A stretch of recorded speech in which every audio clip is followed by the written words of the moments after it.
Throughout the course of human history, we've been pondering this one question throughout the entirety of our lives. It is a question that seems to plague us in our time of loneliness and need. It's a question that makes us reflect. What is happiness and why do we even search for it? The United States Declaration of Independence actually states that all people have the rights of life, liberty, and the pursuit of happiness, as if it is something to be pursued.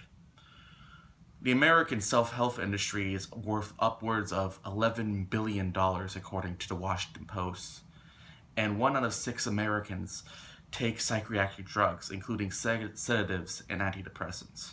It's obviously something that people find important, but most people can't find a singular meaning of happiness. Google searching happiness, you'll find happiness is simply the state of being happy, but such circular arguments are easy to discredit. Various philosophers and scientists have tried poking at the question as well. Some people, like Aristotle, believed that happiness was more of a thing of virtue, an end goal through a life being lived in a good way, in the service of others, and that sort of thing. Lao Tzu, on the other hand, as well as many other Chinese philosophers, believes that happiness came from living in the moment, not focusing so much on the past, nor on too much on the future, just appreciating the present moment as it is. However, both have their flaws. With Aristotle, you can care so much about other people's happiness that you tend to ignore your own. And for Lao Tzu, well, it's impossible to not think about the past, or the future for that matter. Let's see what science says on the other hand.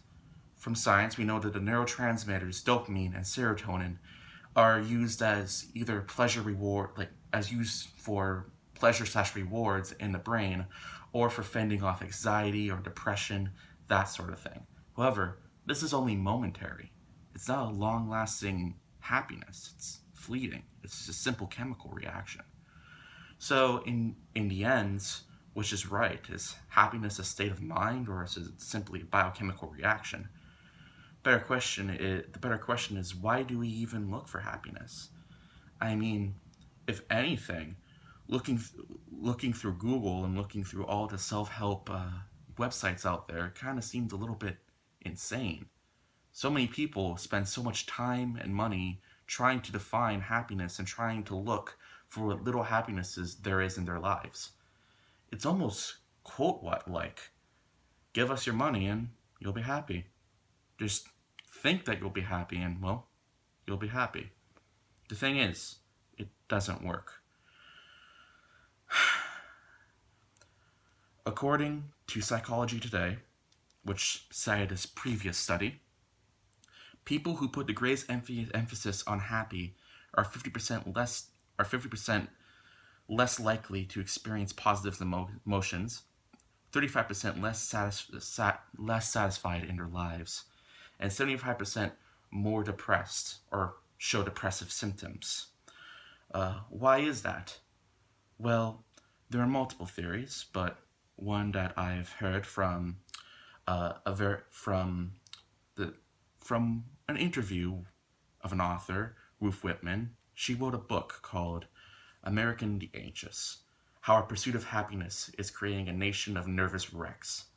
She says that the more we look for happiness, the more we try to search for it in our lives, the more likely we are to miss the small things in life. Miss the things that might not seem important, but in the end make life worth living. Things like relationships, a good meal, just spending time with your friends, family, hell, even spending time with your pets.